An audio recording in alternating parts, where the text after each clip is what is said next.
ओम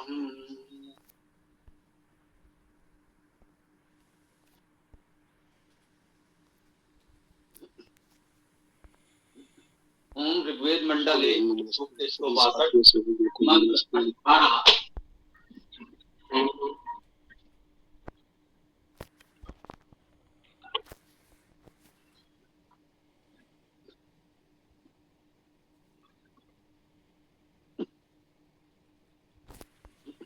ओम चतुस्त्रिंशत् वाजिनी ओम चतुस्त्रिंशत् वाजिनो देव बंधोर्वंकी रस्वस्य स्वधिति समेति अच्छिद्रा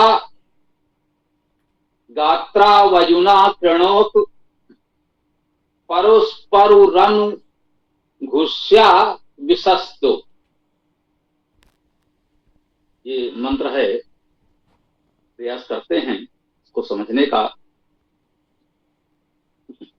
चतुस्त्रिंशत्, चतु 4 63 30 34। देखिए यहां पर एक संख्या आई 34। अब 34 क्या है ये विचार नहीं है। 34 किसके लिए कहा गया है, कौन सी 34 बातें हैं जिनकी ओर संकेत किया जा रहा है, ये तो मंत्र में नहीं बताया जा रहा है। तो ऐसे में हम यही कहते हैं कि विद्वानों ने इस विषय में जो भी मत व्यक्त किए हों, उन्हें विद्वानों का अपना मत अनुमान समझें, वे सभी सत्य हो सकते हैं। अलग अलग विद्वानों ने स्वाभाविक है अलग अलग बातें कही होंगी कि 34 क्या है।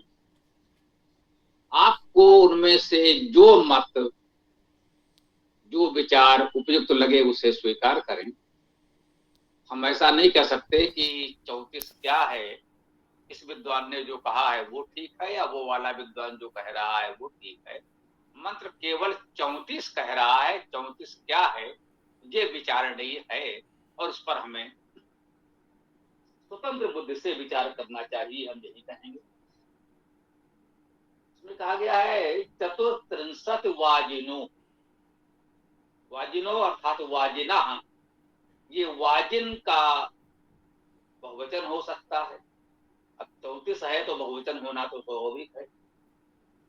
34 वाजिना, वाज शब्द ये वज धातु है, गत्यर्थक धातु है।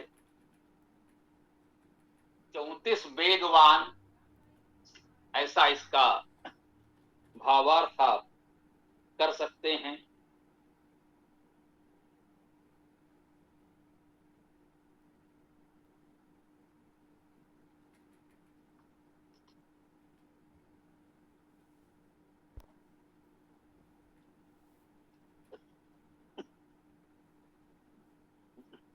वज धातु का अर्थ गति करना तो है ही, वज गत्तो गत्याम धातु कही गई है, और वजत जैसा इसका एक रूप बनेगा, क्रिया रूप। दूसरी वज धातु भी है, इसमें वाजियत वाजयते ऐसा रूप बनता है।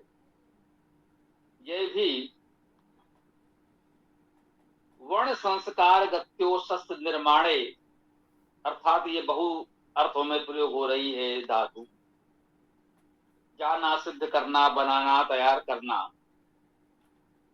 इसमें शस्त्र निर्माणे भी कहा गया है, शस्त्र निर्माण करना। वज धातु का एक अर्थ शस्त्र निर्माण करना भी कहा गया है।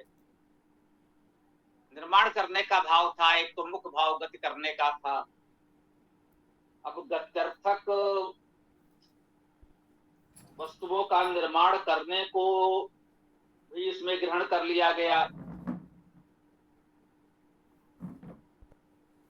और फिर उनमें से जो विशेष वस्तु में या शस्त्र था उसका ही निर्माण कुछ लोग करते रहे। तो कह सकते हैं कि वज धातु में एक विशेष अर्थ कहा गया, शस्त्र निर्माणे, शस्त्र का निर्माण करना वज धातु का एक अर्थ मान लिया गया। मूल अर्थ तो गति करना था, यही माने, कभी कभी उपयोग होते होते भी अर्थ का विस्तार हो जाता है। तो आप चाहें विशुद्ध वैदिक भाषा में गति करने का अर्थ तो ग्रहण करेंगे ही, तर्थक धातुओं में जाना, जानना, पाना का अर्थ होता है वो ग्रहण करेंगे, और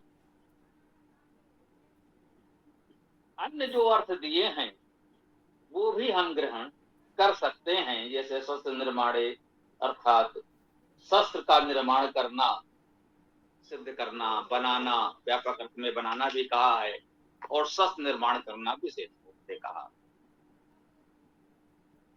तो चतुर्त्रिंशत् वाजिनः, 34 वाजिन अर्थात 34 गतियां, 34 प्रकार की गतियां या 34 प्रकार के निर्माण करने वाले सर्जक, 34 प्रकार के शस्त्र, कोई इसका भावार्थ इतना भी कर सकता है। ठीक, चतुर्त्रिंशत् वाजिनः देवबंधो, देवबंधो, देवबंधु का षष्ठी एक वचन रूप है। देव शब्द हम लोग जानते हैं, परिचित है, देव धातु से देव शब्द निष्पन्न होता है। प्रकाश करना, गति करना आदि अनेक अर्थ देव शब्द में होते हैं। तो देव बंधु, जो देव का बंधु है, जो देव को बांध लेने वाला है, तो बांधने का अर्थ समझे, बंधु कहते हैं भाई आप हमारे बंधु हैं। शाब्दिक अर्थ यही है कि हम आपसे बंधे हुए हैं, आप हमारे अपने हैं, हम आपको छोड़ नहीं सकते, आपसे अलग नहीं हो सकते। इसी अर्थ में कहते हैं आप हमारे बंधु। अब इसी में सम उपसर्ग लग गया तो संबंध हो गया, संबंधी हो गया। बंध धातु से बंधु बना, बंधी बना, बंधन बना, सम उपसर्ग के साथ संबंध बन गया, संबंधी बन गया। बात संबंध होने से है, बंधने से है कि आप हमारे बंधु हैं, संबंधी हैं, हम आपसे स्नेह पूर्वक बंधे हैं, अलग नहीं हो सकते। देव बंधु, जो देव से बंधा हुआ है, जो देव का बंधु है, जो देव का संबंधी है, उसका वंकी, वंकी। अब ये वंकी क्या है? वंक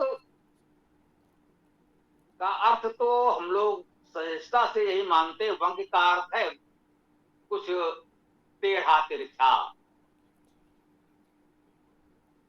जो बंधु के टेढ़ा तिरछा अर्थात थोड़ा कुटिल गति कह लें, टेढ़ी मेढ़ी गतियों को ऐसा भी कहा गया है, लिखा है इसमें। ठीक बात है, वंकी अर्थात टेढ़ी मेढ़ी गतियां। वंकी अश्वस्य, अश्व का, अश्व क्या है? अश्व धातु है इसमें। अश्व धातु का अर्थ,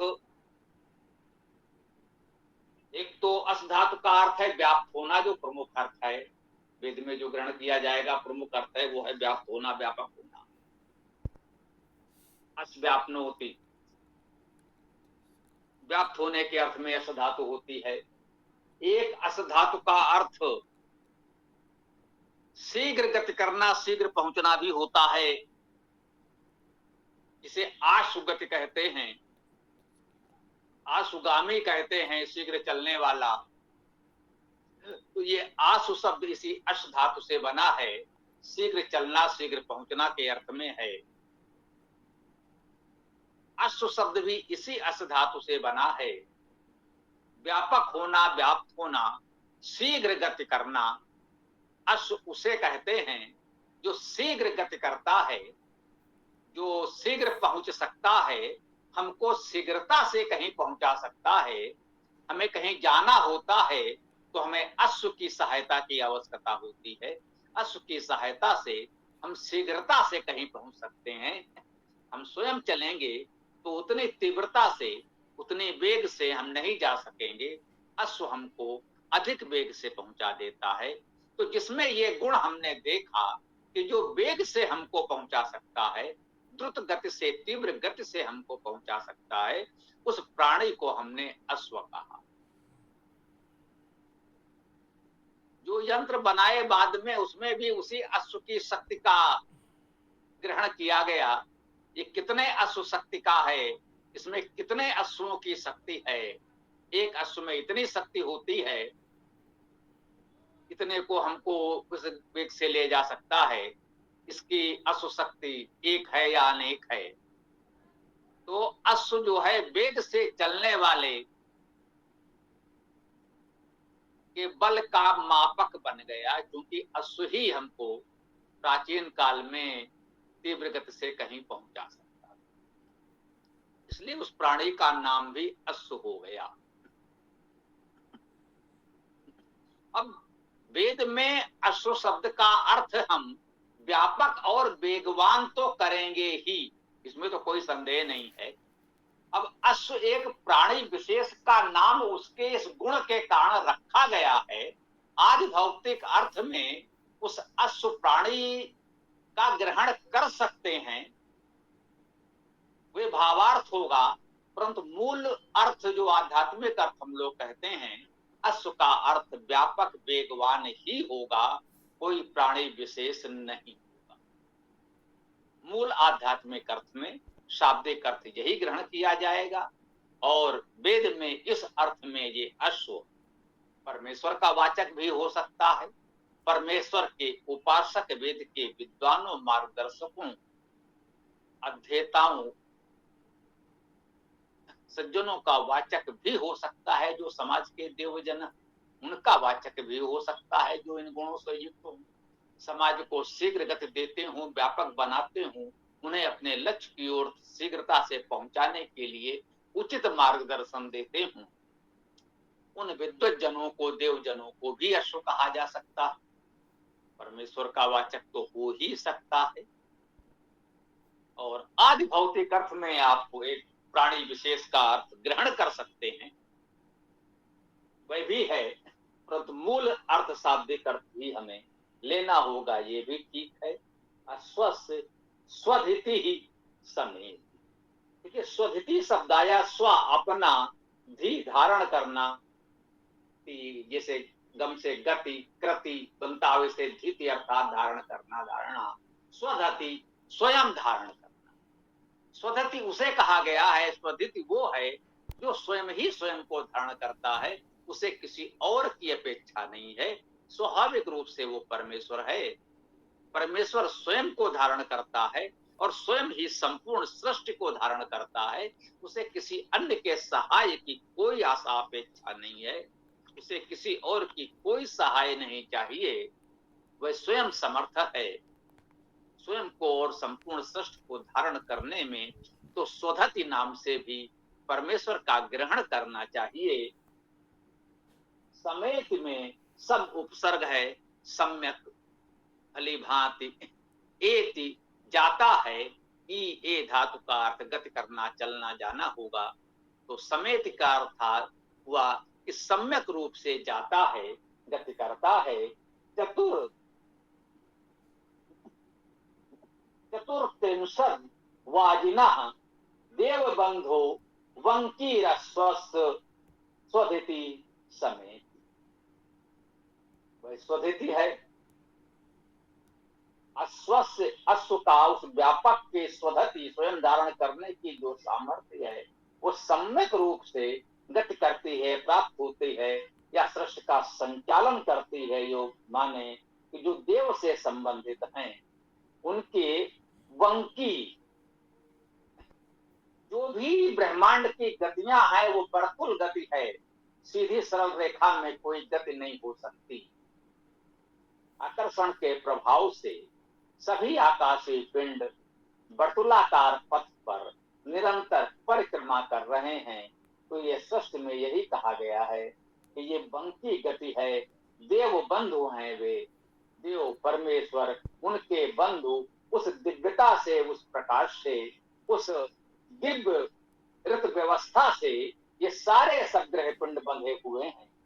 ये सब के सब इसी नियामक ऋत की व्यवस्था से, आकर्षण शक्ति से बंधे हुए स्वयं धारण किए जा रहे हैं और इस प्रकार से ये सभी सम्यक रूप से गतिशील हैं। पुनः कहेंगे चतुस्त्रिंशत वाजिना, ये 34 वाजिन कहा गया है, ये 34 वेगवान हैं। इन वेगवानों में 34 में किसकी गणना की गई है, ये यहाँ पर स्पष्ट करना हमारे लिए मुझे लगता है उपयुक्त नहीं है। हाँ, हो सकता है कि ये 34 शब्द जो ये 34 संख्या आई है, जो इस समय हम लोग ज्योतिष की चर्चा भी कर रहे हैं, कल ध्यान रहे तो आप आचार्य से कह भी सकते हैं, हो सकता है ये मंत्र भी ज्योतिषी मंत्रों में लिया गया हो और 34 संख्या का कोई ज्योतिषी उपयोग हो, इसी रूप में वो बताएं कि 34 ज्योतिषी दृष्टि से क्या है, तो इस मंत्र को भी ज्योतिषी मंत्रों में माना जा सकता है। 100 मंत्रों का, ज्योतिष संबंधी 100 वेद मंत्रों का संकलन किया जा चुका है, सूचीबद्ध हो चुके हैं। हो सकता है उनमें ये मंत्र हो या ना हो, ये तो अभी हम नहीं बता सकते।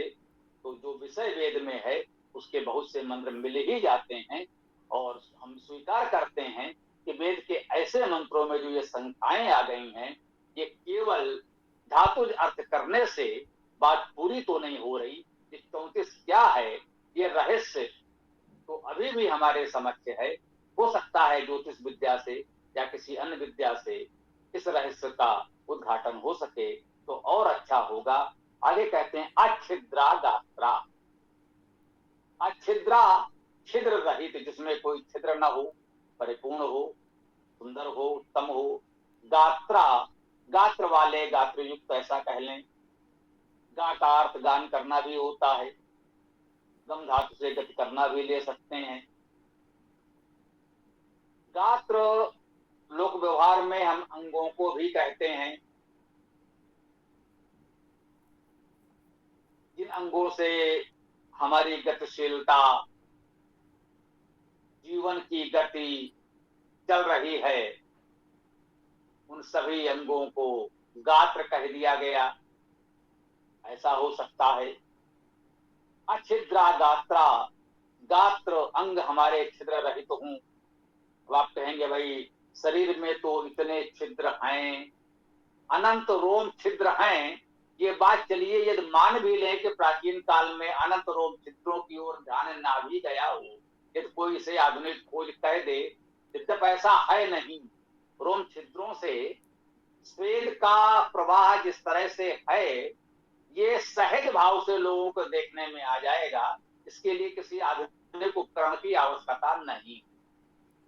तो रोम छिद्रों की बात तो भी है ही, परंतु जो हम लोग ज्ञानेन्द्रिय, कर्मेंद्रिय आदि कहते हैं, उसमें भी नासिका, कर्ण आदि के छिद्र तो स्पष्ट दिख ही रहे हैं और उनके वर्णन किए भी जा रहे हैं। तो आप कहेंगे फिर ये अछिद्रा गात्रा क्यों कहा गया? तो गात्र एक तो यहाँ केवल अंग का वाचक नहीं है। अछिद्रा गात्रा का अर्थ है निर्दोष गति वाले, निर्दोष गायन वाले, जो वेद मंत्रों का निर्दोष गायन करते हैं, उत्तम भावना से गायन करते हैं, उनको भी अछिद्रा गात्रा कह सकते हैं। वयुना, वयन द्वारा, ये तृतीय एक वचन द्वारा के अर्थ में है, कर्ण कारक में। वह धातु का अर्थ गुनना, धातु का अर्थ गति करना। तो इसमें सृजन और गति का भाव है। वेदना का अर्थात सृजन और गति द्वारा कृणोत करे। परु परु, परु परु विभाग, विभाग में, पूर्णता पूर्णता में। परु पोर, जिसे इस समय हम लोग कहने लगे, ये परुष का ही एक अपभ्रंश रूप पोर कह सकते हैं। एकदम व्याकरण से भी परु से पोर, पोर बन जाएगा, लेकिन इस समय हम लोग जो पोर प्रयोग कर रहे हैं, इस परु का अपभ्रंश ही कह लें। एक विभाग किन भाई, ये पोर से गिन भी लेते हैं हम लोग, गणना कर लेते हैं, विभाग हैं उंगलियों के पोर या अन्य अंगों में, या किसी से पर्व भी बन सकता है। तो परु, परु परु विभाग, विभाग में, पोर पोर में, जैसे इस समय हम लोग कहते हैं परुष परु, प्रत्येक मर्म स्थल पर, ऐसा कहा गया है। जो भी हमारे ये पोर हैं शरीर में, परु परु अनु अनुध्रस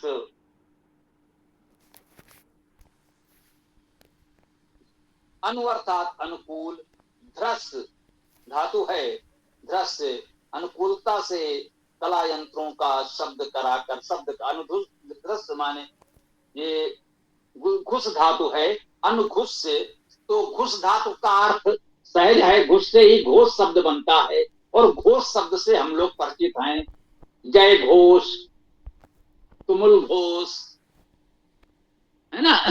तो ये जय घोष आदि हम करते हैं, उद्घोष करते हैं, उद्घोषणा करते हैं। तो ये घुस धातु का अर्थ है शब्द करना, अनघुस का अर्थ अनुकूल घोष कर। अब वो इसमें अन्य जो बातें कही गई, वाद्य यंत्र आदि, तो ये कह सकते हैं कल्पना से, कोई व्यक्ति अपनी भावना से कह सकता है, भावार्थ हो सकता है। शब्दार्थ अनुघुस का इतना ही है, अनुकूल घोष कर।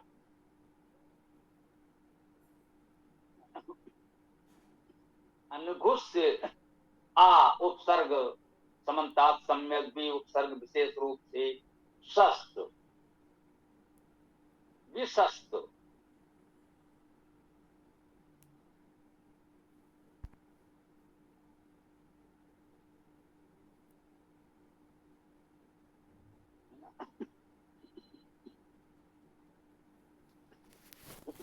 देखिए पद आया है विशस्त, बी तो उपसर्ग है विशेष के अर्थ में। हाँ, ये बी उपसर्ग में एक विशेषता और है, बी का अर्थ विशेष तो है, लेकिन ये विशेष सकारात्मक या नकारात्मक दोनों हो सकता है। ज्ञान में भी लगा तो विज्ञान हो गया, योग में भी लगा तो वियोग हो गया, कार में भी लगा तो विकार हो गया, कृत में भी लगकर विकृत बना। वेद के विकृत पाठ बहुत से प्रचलित हैं, तो विकृत का अर्थ कोई बिगड़ा हुआ नकारात्मक अर्थ में नहीं है। बी का अर्थ है विशेष कृत अर्थात किया हुआ। वेद मंत्रों के वो पाठ जो विशेष रूप से किए गए हैं, उनकी सुरक्षा संरक्षण के लिए। मूल पाठ तो यही है, लेकिन उनको पढ़ने के कुछ विधियां ऐसी विकसित कर ली गई, कृत्रिम रूप से कह लीजिए बना ली गई, विकृत अर्थात विशेष रूप से किया गया, जिससे उन पाठों को अधिक सुरक्षित रखा जा सके। कहां से पद विच्छेद करना है, विसर्ग हलंत आदि कहां क्या कैसे रहेंगे, कोई भ्रम न हो, तो उन पाठों को करने से बातें स्पष्ट होती चली जाती, इसलिए उन्हें विकृत पाठ कहते हैं। तो यहाँ विशस्त आया है, शस्त धातु का अर्थ काटना। अभी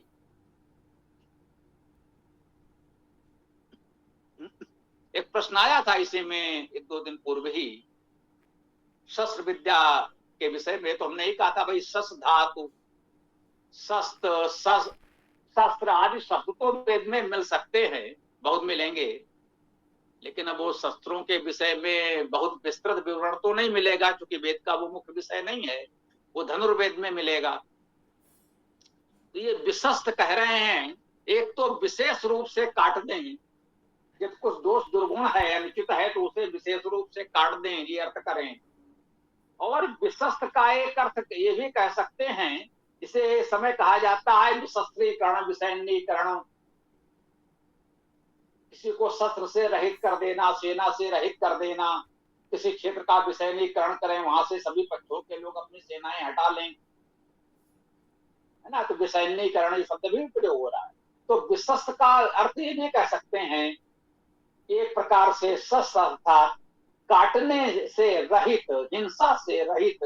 विशस्त का अर्थ ये भी हो जाएगा अहिंसक या अहिंसा करें। तो इस प्रकार से इसको हम समझ सकते हैं।